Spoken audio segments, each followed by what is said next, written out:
Begampur Aryans কাপকে কেন প্রণবেশ নিকি স্মৃতি cup বলা হয়? আসুন জানি। বেগমপুর আরিয়ান্স আসলে শর্টহ্যান্ড ক্রিকেটের এক প্রখ্যাত দল। সেই দলেরই বিশিষ্ট খেলোয়াড়দের মধ্যে পড়ত প্রণবেশ এবং নিকি। কিন্তু সাল 2019-এ এক এমন ঘটনা ঘটে যেটার থেকে সূচনা হয় এক নতুন শর্টহ্যান্ড ক্রিকেট টুর্নামেন্ট এর। সাল 2019-এ প্রণবেশ এর অকাল মৃত্যু ঘটে এক রোড অ্যাক্সিডেন্ট-এ পূর্বস্থলী চুপিতে এক টুর্নামেন্ট খেলে ফেরার পথে। সেই থেকেই শুরু হয় প্রণবেশ স্মৃতি কাপ। সব শর্টহ্যান্ড ক্রিকেট খেলোয়াড়রা গর্ববোধ করেছেন এই টুর্নামেন্ট-এ অংশগ্রহণ করতে পেরে। 2021 সাল-এ ঘটে আবার এক দুর্ঘটনা।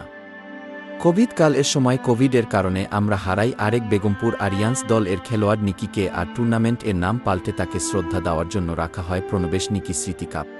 তখন থেকে আজ অবধি এই টুর্নামেন্টকে আমরা প্রণবেশ নিকি স্মৃতি কাপ হিসেবে জানি, কিন্তু বেগমপুর আরিয়ান্স দল এর সুখ্যাতির কারণে এখনও এই টুর্নামেন্টকে বেগমপুর আরিয়ান্স নাম এও অনেকে জানে।